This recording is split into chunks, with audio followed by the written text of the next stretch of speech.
The sand beneath Zephyr's claws had turned to glass where her tears fell. Each droplet, burning at temperatures that could melt steel, crystallized the ground into twisted sculptures of grief that caught the dying light of Kepler, 442b's failing sun. She pressed her scaled palms against the largest formation, feeling the heat she had created weeks ago when the transport ship disappeared beyond the horizon, leaving only the echo of its engines and the bitter taste of abandonment. The Calvari Consortium had been efficient in their cruelty. No trial, no appeal, no chance to defend herself against charges that made no sense in any civilized society. Psychological instability manifesting in prolonged grief response. The judgment had read. Subject demonstrates dangerous attachment behaviors incompatible with consortium social protocols. In simpler terms, she had mourned her mate too long, too loudly, too visibly for their comfort. Zephyr's secondary arms traced the memorial wall she had built from the scattered debris of their crashed research vessel.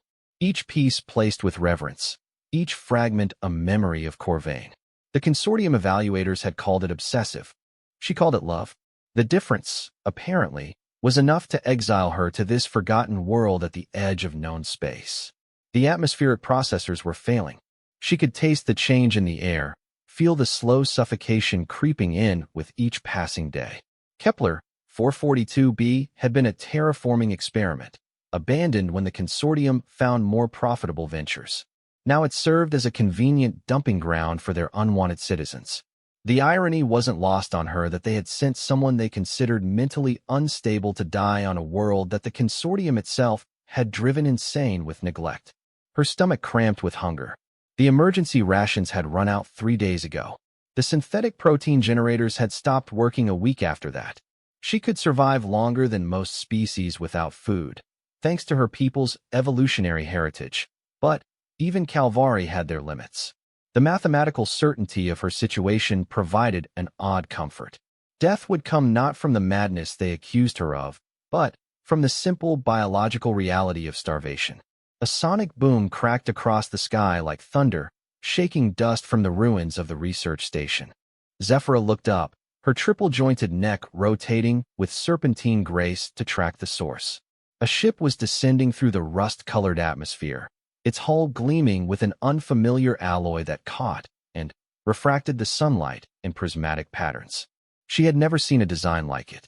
The vessel moved with predatory elegance, all angles and aggressive lines that spoke of a species comfortable with conflict. The consortium database in her neural implants offered no match. This was something new, something from beyond the borders of civilized space. The ship settled onto the crystallized sand with surprising gentleness, its landing thrusters barely disturbing the glassy formations around her memorial. For a long moment, nothing happened. Zephyrah remained perfectly still, not daring to hope, not allowing herself to believe that rescue might come from such an unexpected source. Then, the airlock opened with a pneumatic hiss that carried across the stillness like a sigh of relief. The creature that emerged defied every classification in Zephyr's extensive xenobiological training. It stood upright on 2 legs, its body covered in some form of artificial skin that hugged its frame without restricting movement. The head was disproportionately large, dominated by forward-facing eyes that suggested a predatory heritage. What struck her most was its size. Small by galactic standards, barely reaching her shoulder, yet it moved with a confidence that spoke of dangers faced and overcome. Behind the first came 2 others, equally strange, equally small.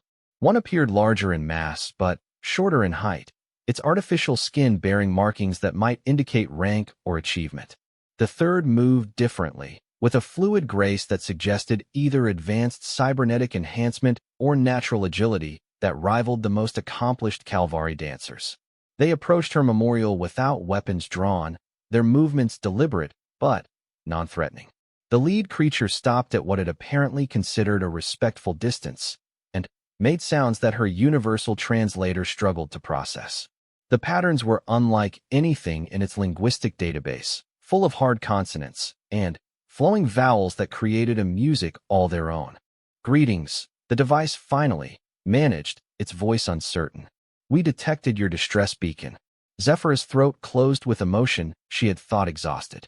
She had activated no distress beacon. The emergency transmitter had been damaged in the crash that killed Corvain. These creatures had no way of knowing she was here, no reason to land on this dying world. Yet they had come.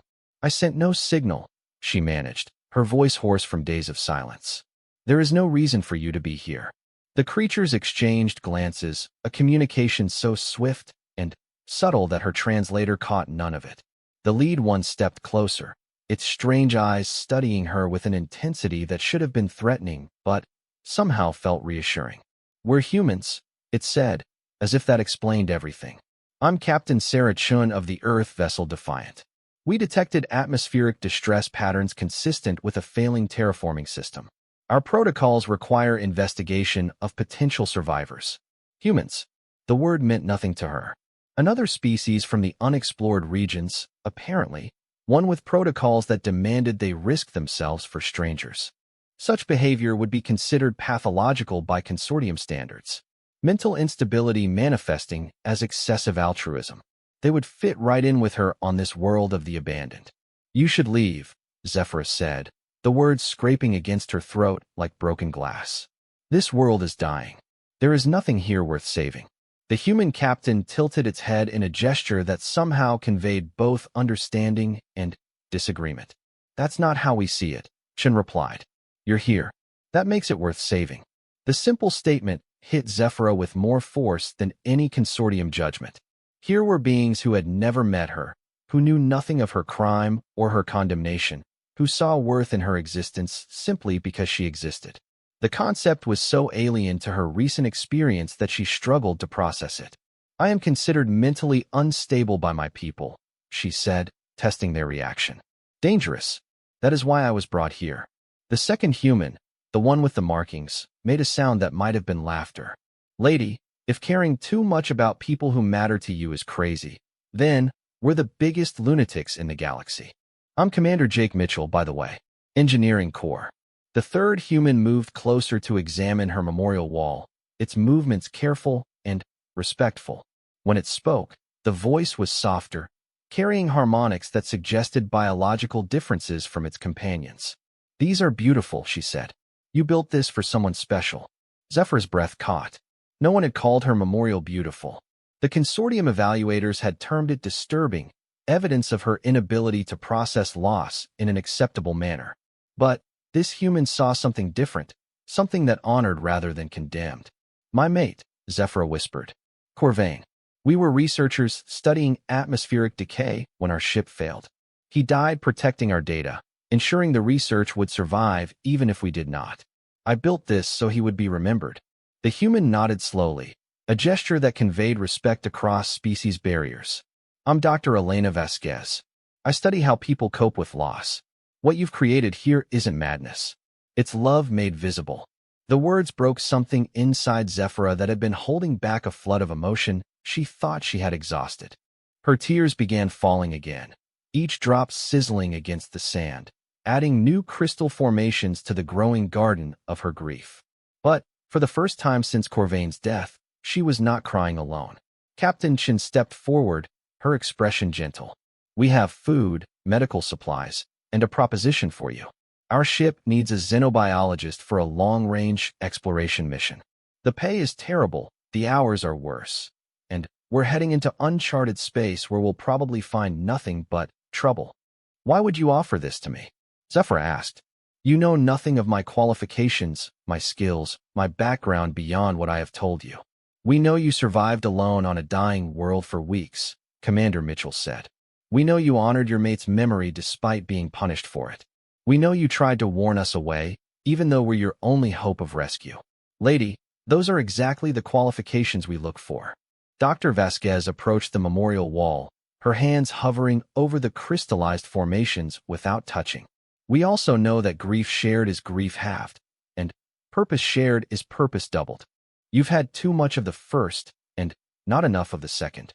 Zephyra looked at these strange, small creatures who had appeared from nowhere to offer her everything the consortium had taken away. Purpose, community, respect for her loss rather than condemnation for her love. It seemed too good to be true, too generous to accept. What if your people find me as unstable as mine did? She asked. Captain Chen's expression shifted, revealing something that might have been steel beneath the compassion. Then, they'll have to take it up with me. And, trust me, they won't enjoy that conversation.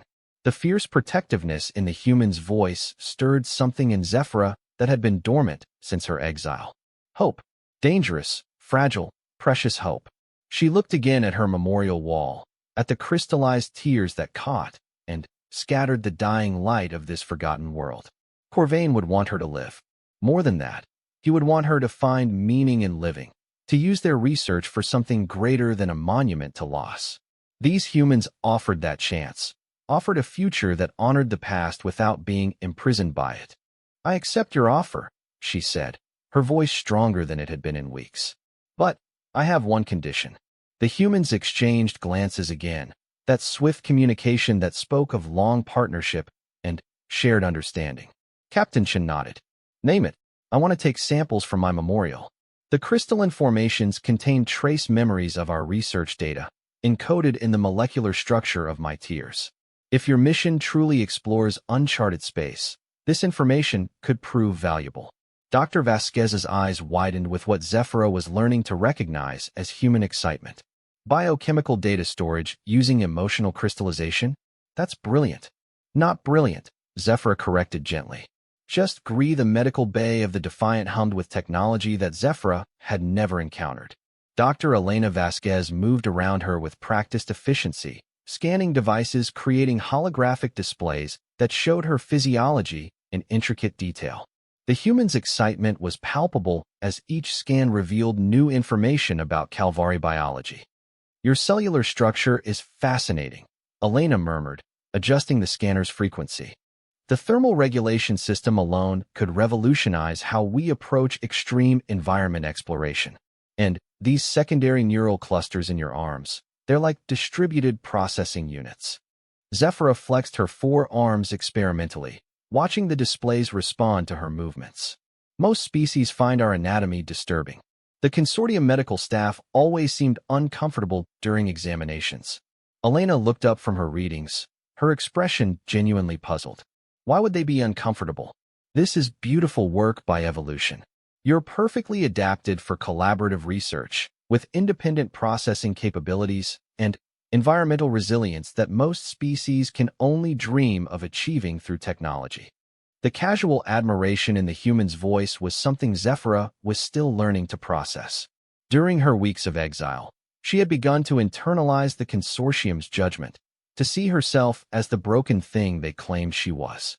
These humans seemed to view her differences as advantages rather than defects.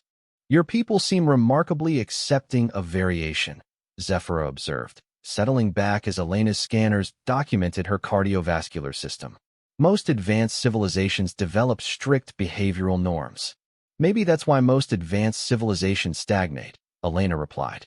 "We learned early that our greatest strength comes from bringing together different perspectives, different capabilities, different ways of understanding problems. Homogeneity might be comfortable, but it's evolutionary suicide."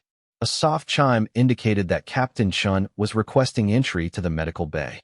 Elena called permission, and the human commander stepped inside, carrying what appeared to be a meal tray designed for Zephyra's specific dietary needs. "How did you know my nutritional requirements?" Zephyra asked, studying the selection of proteins and minerals that perfectly matched her species' biological necessities. "We didn't," Chen replied simply. "So we asked." The statement was delivered so matter-of-factly that it took Zephyra a moment to understand its significance. They had asked, not consulted databases, not made assumptions based on similar species, not provided generic rations, and hoped for the best. They had simply asked her what she needed and then provided it. "I transmitted your requirements to our food processors," Chen continued, settling into a chair across from the examination platform.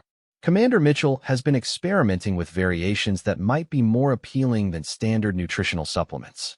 He's quite proud of his cooking, though I should warn you that his enthusiasm sometimes exceeds his skill." Elena laughed, a sound that carried warmth and genuine affection. "Jake's food is an adventure. Usually a good one. But occasionally we have to break out the emergency rations." This casual interaction between crew members was another puzzle for Zephyra to solve. The humans seemed to operate without the rigid hierarchical structures that dominated consortium society. They showed respect for rank while maintaining personal relationships that transcended formal protocols. How does your command structure function without strict behavioral controls? She asked. Chen considered the question seriously. Trust, mostly. We select people not just for their technical skills, but for their ability to work with others, to make good decisions under pressure, to put the mission and crew welfare above personal advancement. It's not perfect, but it's served us well. What happens when someone violates that trust? Then, we address it, Chen replied. Through discussion, retraining, reassignment, or if necessary, disciplinary action. But we don't preemptively assume people will fail. Most beings, given clear expectations and genuine support, will exceed your expectations rather than disappoint them.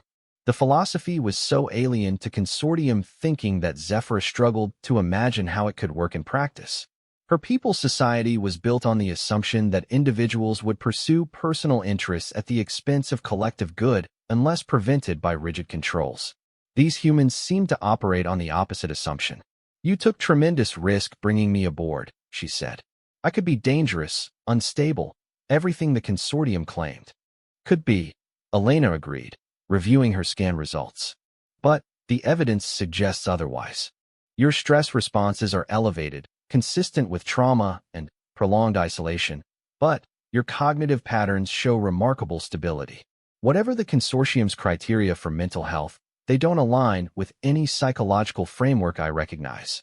Chen leaned forward, her expression serious but kind. Zephyra, we've reviewed what little data is available about your case. You were exiled for maintaining cultural practices that your government found inconvenient, for refusing to abandon your mate's memory on their timeline rather than your own, for insisting that love deserved more respect than bureaucratic efficiency. They said I was obsessive, that my behavior demonstrated dangerous emotional instability. They said you were human, Elena replied quietly. And, in their society, apparently, that's a mental illness. The words hung in the air like a benediction, offering absolution for sins Zephyra had never committed. She felt tears beginning to form again, but this time they carried release rather than despair. A communication alert interrupted the moment. Chen activated the comm system with a gesture, and Commander Mitchell's voice filled the medical bay. Captain, we've got company. Long-range sensors are picking up a consortium patrol vessel, bearing directly for our position. They'll be within communication range in approximately 4 hours. Zephyra's blood turned to ice water. The consortium had found her. Somehow, they had tracked the human ship, identified her presence aboard. She would be taken back to face additional charges, probably treason for attempting to escape their judgment.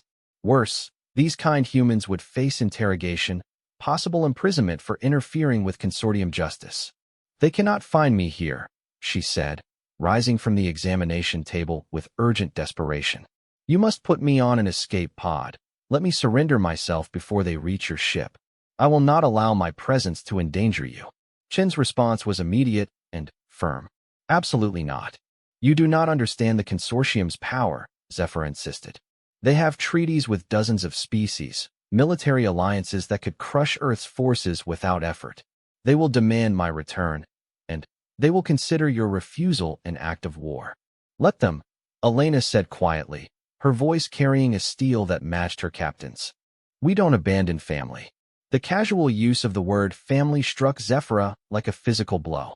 These beings she had known for mere hours were claiming her as kin, offering protection that could cost them everything.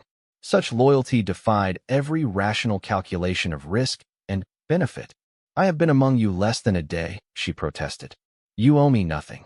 You're wrong, Chen replied. We owe you everything we owe any being who has been treated unjustly. We owe you the same protection we would want if we were in your position. We owe you the kind of universe we want to live in. Commander Mitchell's voice crackled through the comm again. Captain, I'm reading their transmission protocols. Standard consortium diplomatic channels. Should I prepare our own diplomatic response? Negative, Chen replied. Prepare for standard contact protocols, but do not acknowledge any jurisdiction over our passenger. Zephyra is under the protection of Earth's fleet, and that protection is non-negotiable. Zephyra sank back onto the examination table, overwhelmed by the magnitude of what these humans were offering. They were risking their careers, their ship, possibly their lives for someone they barely knew. The concept was so far beyond her experience that she could barely process it. "Why?" she whispered. "What possible benefit could you gain from this confrontation?" Elena resumed her scanning, but her attention remained focused on Zephyra's emotional state. The benefit of being able to look at ourselves in the mirror. The benefit of living in a universe where being different isn't a death sentence. The benefit of proving that compassion is stronger than bureaucracy. Besides, Chen added with a slight smile, we're explorers heading into uncharted space. The last thing we need is a crew member who knows how to follow unjust orders without question. We need someone who understands that some things are worth fighting for. The next few hours passed in a blur of preparation and anticipation. Zephyra was given quarters adjacent to the medical bay, a space that had been quickly reconfigured to accommodate her physical needs and psychological comfort. The humans had somehow managed to create an environment that felt welcoming rather than clinical, personal rather than temporary. She found herself studying their behavior, trying to understand the underlying principles that guided their actions. They moved through crisis preparation with calm efficiency, but without the rigid formality that characterized consortium emergency protocols.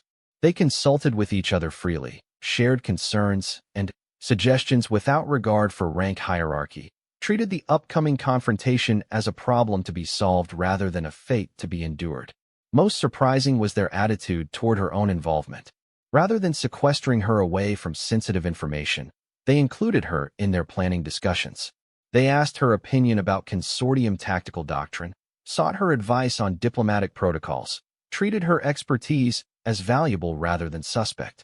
The patrol commander will likely be someone from the Administrative Security Division, she explained, studying the sensor readings that showed the approaching vessel. They specialize in retrieving escaped political prisoners and prefer negotiation to armed conflict, but they are authorized to use force if necessary. What kind of force? Mitchell asked, his fingers dancing across engineering displays. Fusion torpedoes, gravitic disruptors, probably boarding teams equipped for multiple species capture, Zephyra replied. Their doctrine emphasizes overwhelming superiority to discourage resistance. Chen nodded thoughtfully. Standard intimidation tactics. What they won't expect is someone willing to call their bluff. This is not a bluff, Zephyra warned. The consortium will follow through on their threats. So will we, Elena said simply. As the patrol vessel drew closer, Zephyra found herself in the unusual position of hoping she was wrong about everything she knew regarding consortium determination. These humans seemed genuinely prepared to face military confrontation rather than surrender someone they considered under their protection. Such dedication was inspiring and terrifying in equal measure. The communication alert came precisely when their sensors predicted. The consortium vessel's transmission was crisp, professional, and absolutely uncompromising in its demand for her immediate surrender. This is Administrative Security Commander Valax of the Consortium Vessel Judicial Authority. You are harboring a criminal exile in violation of Section 47 of the Galactic Cooperation Accords. Surrender the fugitive immediately or face the consequences of harboring a fugitive from consortium justice. Captain Chen's response was equally professional and infinitely more courteous. This is Captain Sarah Chun of the Earth vessel Defiant. We are carrying a passenger who has requested asylum under Earth's protection. We do not recognize any warrant for this individual's extradition. Your recognition is irrelevant, came the immediate reply.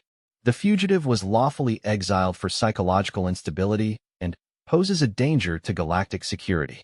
Surrender will occur within 1 hour or your vessel will be seized and searched. Zephyra watched the human crew's reaction to this ultimat. The consortium vessel maintained its position for 3 days, a silent metallic reminder that some threats never truly disappear. Zephyra watched it through the observation deck's reinforced windows, studying its predatory lines with the eye of someone who understood how quickly diplomatic standoffs could turn lethal. They're waiting for something, she told Captain Chun during one of their regular briefings. The consortium doesn't maintain surveillance positions without purpose. They have a plan. Chen nodded, her expression thoughtful as she reviewed the tactical displays surrounding them. Our intelligence suggests they've sent for reinforcements. 3 additional vessels, plus what appears to be a diplomatic courier ship. Diplomatic courier, Zephyra repeated, her heart sinking. That means they're escalating beyond military retrieval. They're treating this as a formal political incident. Commander Mitchell looked up from his engineering console, his expression grim. What kind of political incident? The kind where they demand reparations, trade sanctions, possibly exclusion from galactic commerce treaties, Zephyra replied. The consortium has refined economic warfare to an art form. They can destroy a civilization's prosperity without firing a single shot. Dr. Elena Vasquez paused in her analysis of the crystallized memory samples, her attention shifting to the conversation. Would Earth's government really sacrifice economic relationships to protect one asylum seeker? The question hung in the air like a toxic cloud. Zephyra had wondered the same thing during the long hours of waiting. She had seen species abandon their own citizens when consortium pressure became too intense. The mathematics of politics rarely favored individuals over institutions. Unknown, Chen admitted. Earth's government values individual rights, but they also understand practical realities. If the consortium makes the cost high enough, we might find ourselves under orders to comply with their demands. Then, we should prepare for that possibility, Zephyra said quietly. I can take an escape pod to the far side of the system, establish a distress beacon that would give you plausible deniability. You could claim I escaped during the night cycle, that you were unable to prevent my departure. Mitchell's response was immediate and forceful. Like hell. Jake's right, Elena added. We don't abandon family, regardless of political pressure. But you might not have a choice, Zephyra insisted. If your government orders my surrender, you will be forced to comply or face court-martial. Chen studied the tactical display for long moments before responding. Then, we'd better make sure our government understands exactly what's at stake here. She activated the long-range communication array, directing the signal toward Earth through a series of relay stations that would carry her message across hundreds of light years. The transmission would take weeks to reach its destination, and the response would take just as long to return, but it represented their best hope for official support in the growing confrontation. Earth Command, this is Captain Sarah Chun of the exploration vessel Defiant, she began, her voice carrying formal military precision. I am requesting immediate political asylum approval for a refugee from Consortium Justice. The individual in question has been exiled for cultural practices protected under Earth's universal human rights doctrine. She paused, choosing her next words carefully. The consortium is treating our refusal to surrender this refugee as a hostile act, and appears to be preparing a significant response. I am requesting permission to grant full Earth citizenship to our passenger, with all the protections that status entails. The message completed, Chen turned back to Zephyra with an expression that combined determination and uncertainty. Now we wait. And, while we wait, we prepare for every possible contingency. Over the following days, Zephyra found herself integrated into the ship's routine in ways that surprised her.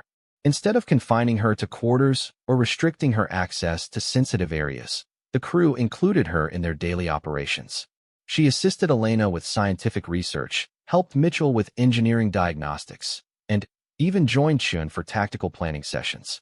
The trust they showed was unprecedented in her experience. Consortium protocol would never have allowed someone of questionable loyalty access to critical ship systems. These humans seemed to operate on the assumption that trust earned trust, that respect generated loyalty more effectively than surveillance and suspicion. Your approach to security seems dangerously naive, she observed to Mitchell while helping him recalibrate the navigation sensors. I could sabotage critical systems, steal sensitive data, communicate with the consortium vessels. Mitchell looked up from his diagnostic equipment, genuine confusion on his face. Why would you do any of that? Because I might still be loyal to my own people, despite their treatment of me. Because I might value their approval more than your protection. Are you? He asked simply. The question forced Zephyra to examine motivations she had been avoiding. Was she still loyal to the consortium? Did she want their approval badly enough to betray the beings who had shown her more kindness in days than her own people had shown in years? No, she said finally. I am not. Then why worry about it? Mitchell replied, returning to his work. Trust isn't about preventing betrayal. It's about making betrayal unnecessary. The philosophy was elegant in its simplicity, but Zephyra wondered if it would survive contact with more complex realities. Her answer came sooner than expected when the diplomatic courier arrived and requested permission to transport a representative aboard the Defiant for direct negotiations. Captain Chun accepted the request, but with conditions that demonstrated she understood the stakes involved. The meeting would take place in the main conference room, with full recording for later review. Armed security personnel would remain outside, but available if needed. The consortium representative would be limited to a 2-hour session before being required to return to their own vessel. Zephyra was not surprised when the representative turned out to be someone she recognized. Diplomatic Counselor Thyax had been involved in her original trial, one of the administrative officials who had recommended exile over less severe punishments. Seeing him again brought back memories of sterile judgment halls and cold bureaucratic efficiency. Thyax entered the conference room with the measured stride of someone accustomed to exercising authority over others. His scaled hide bore the ceremonial markings of high administrative rank, and his movements carried the confidence of someone who expected his words to carry decisive weight. Zephyra, he said, acknowledging her presence with perfunctory politeness. You appear well despite your unfortunate circumstances. Counselor Thyax, she replied, maintaining formal courtesy despite her personal feelings. I assume you have come to discuss my return to consortium custody. Among other things, Thyax replied, settling into a chair designed for humanoid physiology, but adaptable to various species. Primarily, I am here to offer resolution to this unfortunate misunderstanding. Captain Chen leaned forward slightly, her expression neutral but attentive. What kind of resolution? The consortium is prepared to commute Zephyra's exile sentence in exchange for her voluntary return and completion of a standard psychological rehabilitation program, Thyax explained. She would be restored to full citizenship status within 2 standard years, with her research credentials intact. It was a generous offer by consortium standards, far more lenient than anything Zephyra had expected. The rehabilitation program would be invasive and humiliating, designed to modify her emotional responses to meet approved social norms, but it would allow her to eventually resume her career. And if she refuses? Elena asked. Then, she remains in exile, subject to immediate arrest if she enters consortium space, Thyax replied. More importantly, her continued presence aboard this vessel will be considered evidence of Earth's hostile intent toward consortium sovereignty. Hostile intent. Chen's voice carried a dangerous edge. For refusing to surrender someone who requested asylum, for harboring a criminal exile and interfering with lawful punishment, Thyax corrected smoothly. The consortium has invested considerable resources in this retrieval operation. Continued resistance will require compensation. Zephyra felt the weight of decision settling on her shoulders like a physical burden. The offer was real, the threat was credible, and the humans had already risked more than she had any right to expect. She could end this confrontation with a single word, could spare these generous beings the consequences of their kindness. May I have time to consider your offer? She asked. Of course, Thyax replied. Though I should mention that the offer expires when our reinforcement vessels arrive. After that point, retrieval will proceed regardless of local political complications. The threat was clear enough. Comply voluntarily or face forced compliance when sufficient firepower arrived to make resistance futile. Zephyra had seen the consortium apply such pressure before, gradually escalating costs until even the most stubborn resistance collapsed under practical necessity. After Thyax departed, the conference room fell into heavy silence. Zephyra could see the calculation in her companion's eyes, the same mathematics of risk and benefit that governed political decisions throughout the galaxy. How much was one individual's freedom worth when measured against economic prosperity and diplomatic relationships? The decision is yours, Chen said finally. Whatever you choose, we'll support it. Even if I choose to return with him? Zephyra asked. Especially then, Elena replied.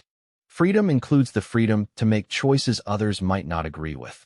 The answer was so perfectly human that Zephyra almost smiled despite the gravity of their situation.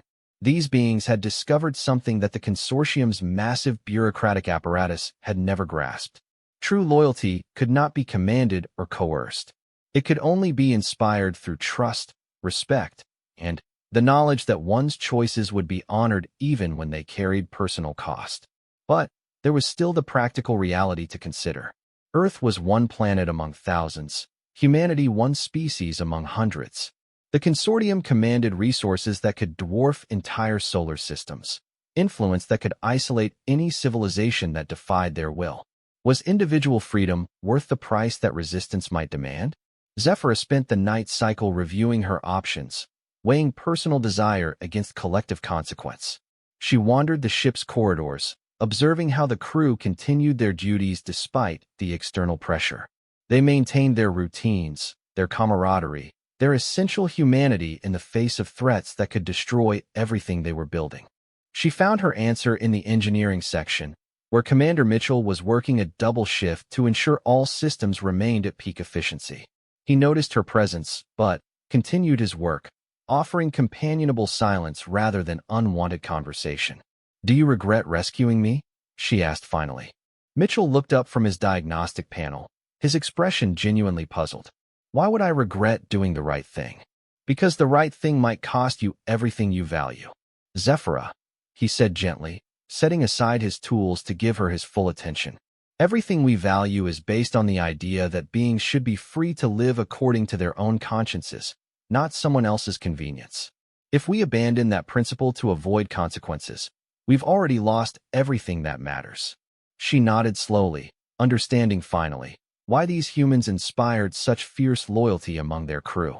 They had discovered that principles were only meaningful when they were maintained in the face of opposition, that values only had worth when they required sacrifice to preserve. "I have made my decision," she said. "What can we do to support it?" Mitchell asked without hesitation. The reinforcement fleet arrived like an iron sunrise, their hulls catching and distorting starlight as they dropped out of hyperspace in perfect formation.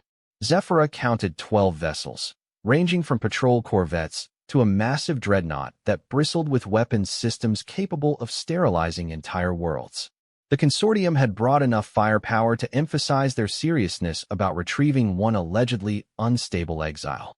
"Impressive show of force," Captain Chen observed, studying the tactical display that showed their single ship surrounded by overwhelming military superiority. "They're really committed to this retrieval operation." Commander Mitchell's fingers danced across his engineering console, running diagnostics on systems that suddenly seemed inadequate against such massive opposition. "Our shields can handle light cruiser fire for maybe 10 minutes. Against that dreadnought, we'd last about as long as ice in a furnace." Dr. Elena Vasquez looked up from her research station, her expression carrying grim determination rather than fear. "How long until we receive Earth's response to our asylum request?" "Minimum 2 weeks, Chen replied. "Assuming they approve it immediately and transmit their response the moment it's received." The mathematics were brutally simple. The Defiant could not outrun, outfight, or outlast the consortium fleet. Their only hope lay in political resolution, but politics required time they did not possess. Unless something changed dramatically, the confrontation would be resolved through superior firepower rather than diplomatic negotiation. Zephyra studied the formation patterns on the tactical display, her xenobiological training extending to military analysis through necessity. "They are positioning for blockade rather than immediate assault," she observed. "The consortium prefers gradual pressure to outright violence. They will attempt to force compliance through demonstration of inevitable consequences." "What kind of demonstration?" Chen asked. "Isolation protocols. They will prevent any ship from approaching our position, cut off our communications with Earth, make it clear that resistance leads only to slow death through resource depletion." As if summoned by her prediction, the communication alert announced an incoming transmission from the dreadnought. The voice that emerged carried the authority of someone accustomed to commanding fleets and determining the fate of worlds. "This is Admiral Karoth of the Consortium Defense Force. You are in violation of multiple treaty obligations and are hereby ordered to surrender the criminal exile immediately. You have 1 hour to comply before we implement containment protocols." Captain Chen activated the response channel, her voice carrying calm professionalism despite their hopeless situation. Admiral Koroth, this is Captain Sarah Chun of the Earth vessel Defiant. We are operating under lawful asylum protocols and cannot comply with your demand. We request immediate diplomatic consultation with consortium civilian authorities. Diplomatic consultation has been concluded, came the immediate reply. Your passenger has declined voluntary return, and Earth has refused to honor extradition requirements. Military enforcement is now authorized under Section 12 of the Galactic Security Accords. The transmission ended with finality that left no room for further negotiation. Around the bridge, Zephyra watched the human crew absorb the reality of their situation. They were facing the choice between surrendering someone they had pledged to protect or fighting a battle they could not possibly win. Options? Chen asked, directing the question to her senior staff. We could attempt a fighting withdrawal, Mitchell offered without much conviction. Run for the nearest inhabited system. Hope to reach neutral territory before they overtake us. Impossible, Zephyra said quietly. Their ships are faster, and they have enough vessels to cover all escape vectors. We would be caught within hours. We could surrender me voluntarily, she continued, the words scraping against her throat like broken glass. Claim that I overpowered your security systems, forced my way to an escape pod. You could maintain plausible deniability. Elena's response was immediate and fierce. Absolutely not. We don't abandon family, regardless of the odds. Even when keeping me means certain death for everyone aboard this ship? Especially then, Chen replied. If we surrender you to save ourselves, we prove the consortium's point about the worthlessness of individual rights. We become part of the machine that destroys people for loving too deeply. Zephyra felt tears beginning to form, the kind that had crystallized her grief into monuments of memory. But these tears carried different emotions, wonder at finding beings who valued principle above survival, gratitude for companions who refused to purchase safety with betrayal. Then, we face destruction with dignity, she said. We prove that some things are worth dying for. Commander Mitchell looked up from his tactical analysis, an expression of fierce determination replacing his earlier grimness. Maybe not. He activated a communication channel to the engineering section, summoning his technical teams for immediate consultation. How fast can we implement the crystalline data storage modifications that Zephyr suggested? Crystalline data storage? Chen asked. Her memorial formations, Elena explained, sudden understanding brightening her expression. The molecular encoding process that preserved research data in crystallized tiers. If we could scale that up, apply it to ship's memory systems. We could preserve everything, Mitchell finished. Mission logs, scientific data, personal messages, complete records of why this confrontation occurred, and what principles were at stake. Zephyra felt her hearts racing as she understood the implications. You want to turn the ship itself into a memorial, a crystallized witness to what happened here. More than that, Chen said, her tactical mind grasping possibilities that military training had prepared her to recognize. We want to turn it into a message that can't be suppressed or censored, something that will survive even if we don't. The next hour passed in frantic preparation as the crew worked to implement modifications that had never been attempted on such a scale. Zephyra found herself at the center of the effort, her understanding of molecular crystallization processes essential to adapting the technology for shipboard systems. The emotional resonance is crucial, she explained to Mitchell as they reconfigured the ship's data storage matrices. The crystallization process requires genuine feeling to achieve stable molecular encoding. Your entire crew will need to contribute their emotional investment in this moment. Shouldn't be a problem, Elena replied, her hands steady despite the magnitude of what they were attempting. We're all pretty invested in proving that kindness is stronger than bureaucracy. The warning alert came precisely on schedule, Admiral Karotha's voice carrying the inexorable weight of superior firepower. Your compliance period has expired. Prepare to be boarded for mandatory inspection and passenger retrieval. Admiral, Chen replied. We decline to cooperate with unlawful seizure of asylum seekers. We are prepared to resist boarding with all available means. Your resistance is noted and overruled. Boarding teams are launching now. Through the observation ports, Zephyra could see the consortium assault shuttles detaching from their parent vessels, moving with practiced precision toward the Defiant. Each craft carried enough firepower to disable their ship's defenses, enough personnel to overwhelm any resistance the crew might offer. Crystallization process is ready, Mitchell announced. All systems are configured for emotional encoding. We need everyone to focus on why we're here, what this moment means, why it matters enough to risk everything. Zephyra placed her 4 hands on the control interface, feeling the ship's systems respond to her touch. Around her, the human crew did the same, each contributing their emotional investment to the technological miracle they were attempting. She felt their determination flowing through the crystallization matrix, their courage becoming molecular structure, their love transformed into imperishable memory.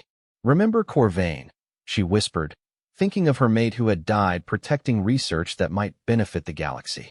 "Remember that love is worth preserving, even when the universe seems determined to destroy it." The first shuttle docked with a metallic clang that reverberated through the ship's hull. Armed consortium soldiers began cutting through the outer airlock, their plasma torches sending showers of sparks through the corridors. But their weapons and armor could not touch the crystallization process that was transforming the Defiant into something more than a ship. "Elena," Chen said quietly, "send the personal messages now. Let our families know we were thinking of them. Jake, upload everything to the beacon array. Multiple redundant copies, broad-spectrum transmission, designed to be picked up by any passing vessel. Zephyra, are you ready?" She nodded, feeling the crystallization process reaching critical stability. The ship's entire memory core was becoming crystallized witness to their stand, encoded with the emotional weight of beings who had chosen principle over survival. The inner airlock exploded inward as consortium forces breached their defenses. Armed figures in environmental suits stormed through the corridors, their weapons trained on anything that moved. But they were too late to prevent the transformation that had already taken place. "This is boarding Commander Talix," came the announcement over their communication system. "Surrender immediately, and you will be treated according to standard prisoner protocols." Captain Chun activated the ship-wide intercom, her voice carrying across every corridor and compartment. "This is Captain Sarah Chun. All hands, prepare for surrender. Do not resist arrest. We have accomplished our mission." The crystallization process completed itself in a cascade of molecular transformation that turned the ship's data core into a monument more enduring than stone. Every byte of information, every personal log, every record of why they had made their stand was now preserved in crystalline matrix that could survive the heat death of stars. Consortium soldiers flooded onto the bridge, their weapons ready for resistance that never came. The human crew stood with hands raised, offering no threat, but displaying no submission. They had already won their victory in ways the consortium could not comprehend. Admiral Koroth himself appeared. The consortium detention facility on Kepler 438c was designed to break spirits before bodies. Zephyra had been separated from the human crew immediately after capture, confined to a cell engineered specifically for Calvari physiology. The temperature was too cold for comfort, the humidity too low for health, the artificial lighting tuned to frequencies that caused constant eye strain. Every aspect of her environment had been calculated to create psychological pressure without crossing into obvious torture. She had been imprisoned for 6 standard months when the first reports began reaching even the heavily censored information networks available to detainees. Ships throughout the galaxy were discovering crystalline formations attached to their hulls, formations that contained encoded data about something called the Defiant Incident. The consortium authorities dismissed these formations as space debris, cosmic dust that had somehow achieved unusual molecular alignment. But the formations kept appearing, and their encoded messages kept spreading. Zephyra learned about the growing phenomenon during her weekly psychological evaluation when Dr. Vexus made the mistake of expressing frustration about contaminated data networks spreading false narratives about routine law enforcement operations. "What kind of false narratives?" Zephyra asked, maintaining the submissive posture that reduced the severity of her interrogation sessions. "Propaganda claiming that the consortium targets individuals for expressing emotional attachment," Vexus replied dismissively. ridiculous anthropocentric fantasy about the alleged nobility of defying lawful authority. The doctor continued his evaluation, unaware that he had just provided confirmation of everything Zephyra had hoped for during those final moments aboard the Defiant. The crystalline encoding process had worked exactly as intended, creating self-replicating molecular structures that attached themselves to passing vessels and transmitted their stored information across galactic communication networks. Her story was spreading. More importantly, the story of Captain Chun and her crew was spreading, carrying with it a message that the consortium could not control or suppress. 3 months later, Zephyra was transferred to a maximum security facility after what the authorities termed deteriorating psychological stability manifesting in delusional optimism. In truth, her apparent cheerfulness in the face of indefinite detention had begun to unnerve her captors. Prisoners were supposed to break under systematic pressure, not maintain hope despite every effort to crush their spirits. The new facility was harsher, its isolation more complete, but it could not prevent the information that continued to filter through the most secure networks. The crystalline formations had been discovered throughout 12 star systems, their messages decoded by scientific teams working independently across dozens of species. The story of one small ship defying an entire fleet to protect a single refugee was becoming legendary. More disturbing to consortium authorities, it was inspiring imitation. Reports began reaching her of other asylum cases where planetary governments refused to surrender individuals claimed by consortium justice. Trade unions were organizing boycotts of consortium commercial operations. Scientific academies were questioning the psychological evaluation standards used to justify exile sentences. The careful order that had maintained galactic stability for centuries was developing cracks that spread like fractures in overstressed crystal. Zephyra was in her 18th month of detention when everything changed. The alert sirens began wailing at 0300 local time, their piercing notes cutting through the artificial night cycle with emergency urgency. Through her cell's narrow viewport, she could see guard towers activating their defensive systems, automated weapons tracking targets that remained invisible to her limited perspective. The explosions began 10 minutes later. Not the sharp crack of military ordnance, but the deeper rumble of heavy construction equipment demolishing reinforced barriers. Someone was methodically dismantling the facility's outer perimeter, working with industrial precision rather than military violence. The lights in her cell block flickered and died, emergency illumination casting everything in ominous red shadows. But through the viewport, new lights were becoming visible. Ships descending through the atmosphere, their hulls bearing crystalline formations that caught and reflected the moonlight like captured starfire. The rescue fleet had arrived.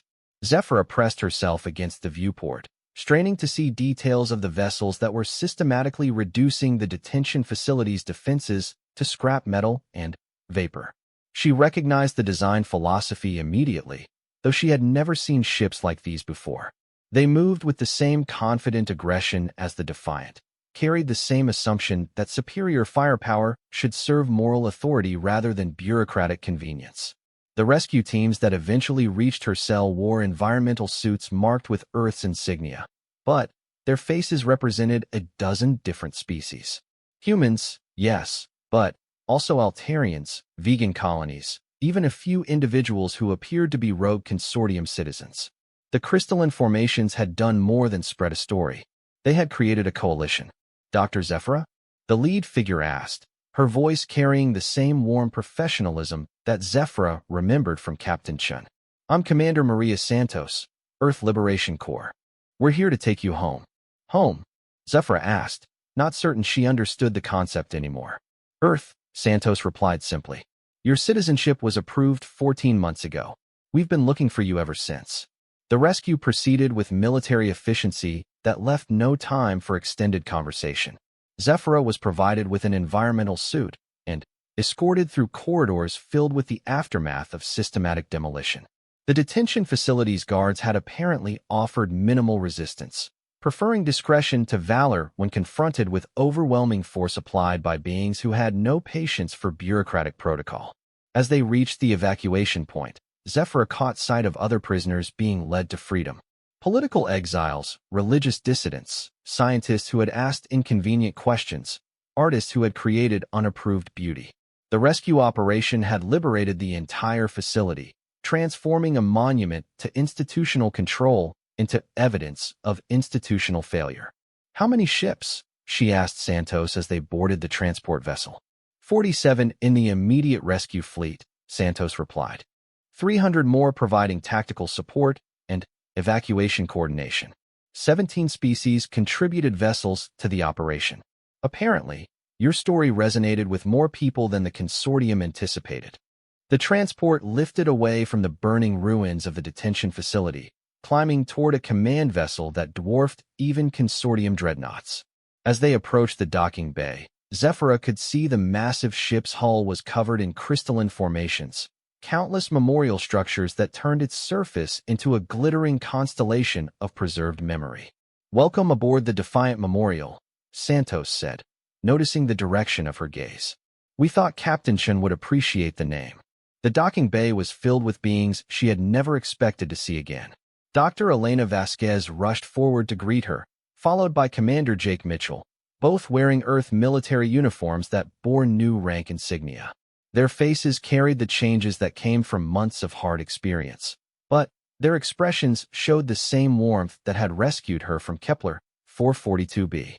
"Where is Captain Chen?" Zephyra asked, looking around the bay for the woman whose courage had started everything. Elena's expression grew serious. "Sarah is aboard the consortium flagship, negotiating terms for the release of political prisoners throughout their territory. They asked for a diplomatic meeting after we demonstrated our ability to liberate detention facilities at will." "She's negotiating with them?" Zephyra asked, struggling to understand how such a reversal had become possible. "More like dictating terms," Mitchell replied with satisfaction. "Turns out that when enough species decide the consortium's justice system is fundamentally unjust, the consortium becomes very interested in compromise." As they made their way through corridors lined with memorial crystal formations, Zephyra began to understand the scope of what her story had accomplished. The crystalline encoding process had not simply preserved information.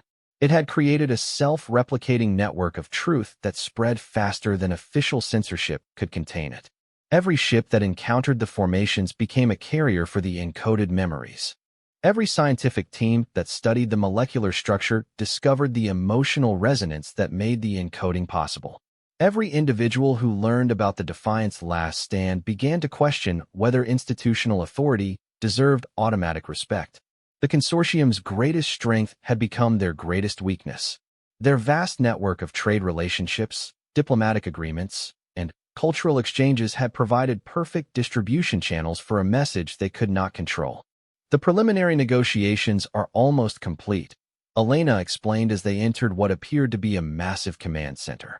"Universal amnesty for political prisoners, revision of psychological evaluation protocols, and recognition of asylum rights for individuals fleeing cultural persecution."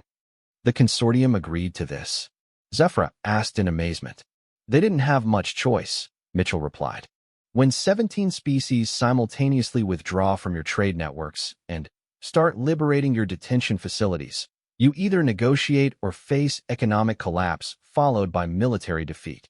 Through the command center's massive viewports, Zephyra could see the negotiation site. Two fleets facing each other across empty space. The consortium's vessels still impressive, but no longer overwhelming. The balance of power had shifted, not through military conquest, but through moral authority backed by sufficient force to demand respect. "There she is," Elena said, pointing to a small craft moving between the fleets. Sarah's shuttle, returning from the final negotiation session. The shuttle docked with practiced efficiency, and Captain Chun emerged with the confident stride of someone who had just rewritten the rules of galactic civilization. She spotted Zephyra immediately, her expression brightening with genuine pleasure. "Dr. Zephyra," she said formally, then broke into a smile that carried all the warmth Zephyra remembered. "Welcome to the revolution." "Revolution? What else would you call it when the galaxy decides that individual rights matter more than institutional convenience?" Chin replied, "Your story became our story, and our story became everyone's story." The crystalline formations made it impossible for anyone to ignore what happened or why it mattered. As the fleet prepared for departure from Consortium space, Zephyra found herself in the ship's memorial chamber, surrounded by crystalline formations that contained the preserved memories of everyone who had contributed to this moment. Her own tears from that first day on Kepler 442b were here, along with the emotional investments of the Defiant's crew during their final hours. But they were no longer alone. The chamber now held crystallized memories from thousands of individuals across the galaxy, each adding their own experiences of injustice overcome, love preserved, hope maintained against overwhelming odds. Her personal grief had become the foundation for a monument to the possibility of change. Dr. Vasquez joined her in the chamber, carrying a small crystalline formation that pulsed with internal light. "We found this in your old memorial wall on Kepler 442b, she said gently. "I thought you might want it back." Zephyra accepted the crystal with reverence, feeling the molecular echo of Corvain's memory encoded in its structure. The formation contained their research data, yes, but more than that. It held the love that had motivated her to build a monument in the first place, the determination that had refused to let death end meaning. "He would be proud," Elena said softly. "Your love for him changed the galaxy." "No," Zephyra replied, understanding finally what had really happened. "Their love for justice changed the galaxy. I just provided the catalyst." As the fleet entered hyperspace for the journey to Earth, Zephyra watched the stars stretch into lines of light through the memorial chamber's windows. Somewhere among those stars, the crystalline formations continued their slow work of spreading truth, carrying the message that love could endure beyond the reach of institutional power. The consortium still existed, still commanded vast resources and influence. But they would never again be able to claim that individual rights were subordinate to bureaucratic efficiency. The galaxy had learned that some things were worth fighting for, worth changing everything to protect. Captain Chen had been right. It was a revolution, one written in crystallized tears and preserved in memorial formations that would endure longer than the civilizations that created them. The universe had learned what humanity meant, and the lesson was spreading at the speed of light to every corner of known space. Love, it turned out, was indeed the most dangerous force in the galaxy, and Zephyra had helped prove that when it was properly channeled, it could move stars. D on the bridge, his massive frame dominating the space as he surveyed the scene of surrender. His attention fixed on Zephyra with the satisfaction of authority finally enforced. "The exile will return with us for processing," he announced. "The human crew will be detained pending formal charges for interference with consortium justice." "Admiral," Chen said quietly, "you should know that complete records of this incident have been preserved and transmitted. The galaxy will know exactly what happened here and why." Karotha's expression showed mild annoyance rather than concern. "Historical records are irrelevant. Justice has been served, and order has been maintained." But as the consortium forces led them away in restraints, Zephyra felt something the Admiral could not understand. Hope, not for immediate rescue or dramatic reversal, but for the patient certainty that truth preserved could not be destroyed by convenience. The crystallized memories would endure, carrying their story across space and time to beings who might understand what these humans had tried to protect. Love given structure, principle made permanent, the proof that some things were worth any sacrifice to preserve. The Defiant might be captured, its crew imprisoned, its mission apparently ended in failure. But the memorial they had created would speak for them long after the consortium's bureaucratic certainty had crumbled into forgotten dust. They had turned defeat into victory through the simple act of ensuring their story would survive to inspire others who faced similar choices. As the prison transport carried them away from their ship, Zephyra watched through the viewport as the Defiant's hull began to exhibit the telltale crystalline formations that marked successful molecular encoding. The ship itself was becoming a monument, a crystallized witness to the moment when humanity had proven that kindness could be stronger than fear, that love could endure beyond the reach of institutional power. The consortium had won this battle, but they had no idea what kind of war they had just started. The galaxy was about to learn what humanity really meant, and The lesson would be written in crystal formations that could survive eternity. Help me compose a message to Counselor Thyax, Zephyra replied. I believe it is time the consortium learned what humanity really means. The message was brief, formal, and absolutely unambiguous. Zephyra declined the offer of return and psychological rehabilitation.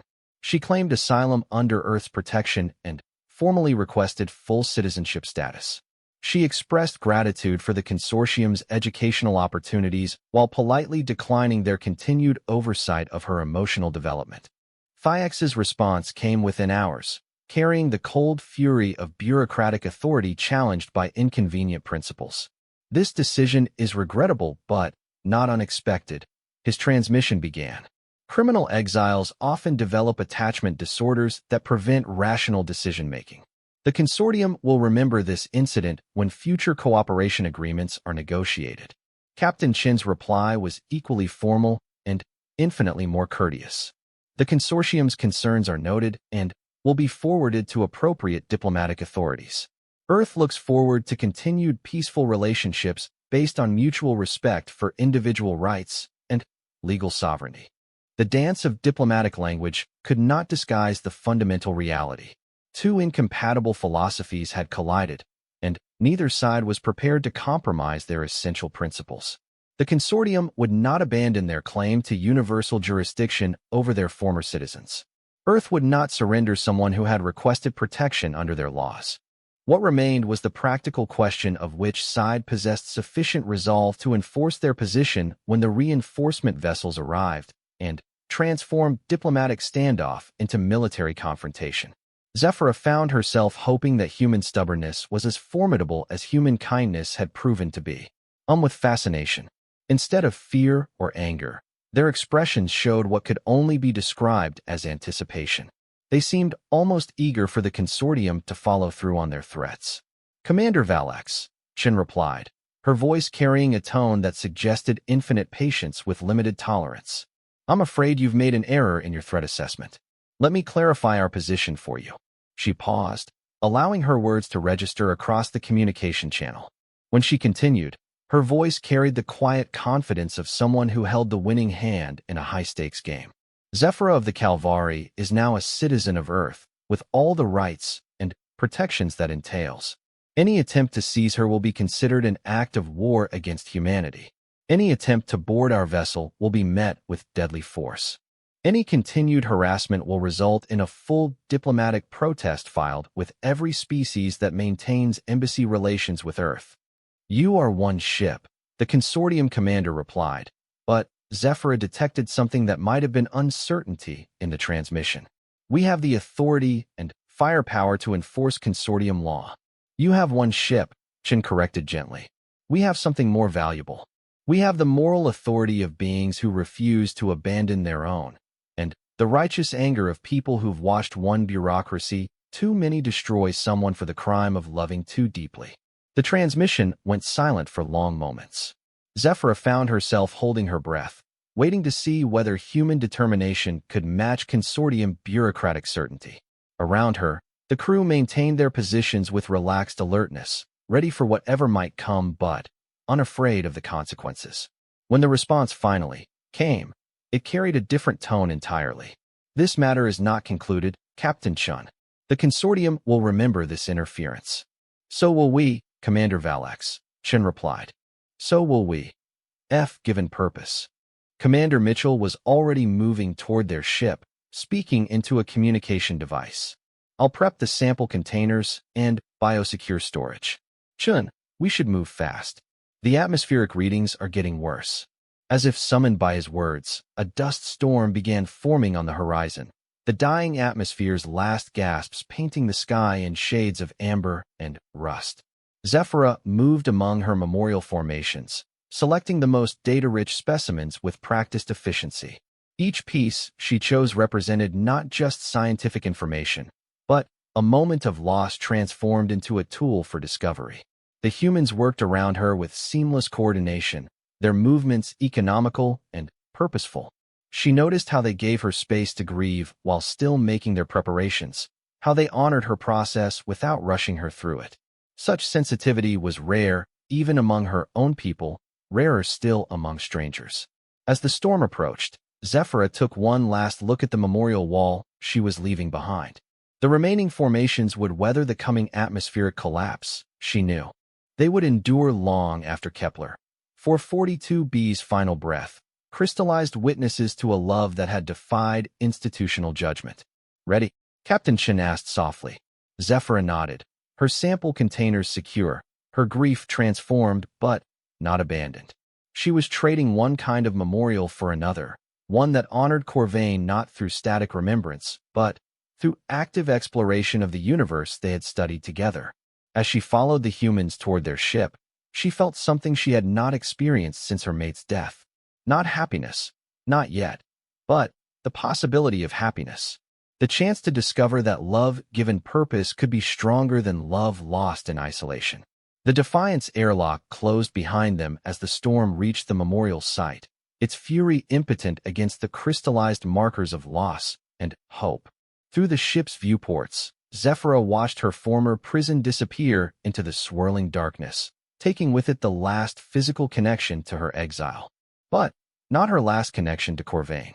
That would travel with her now, encoded in crystal and memory, ready to help unlock whatever mysteries awaited them in the vast, unexplored reaches of space. The consortium had called her mentally unstable for refusing to forget. These humans called her family for refusing to let love die. /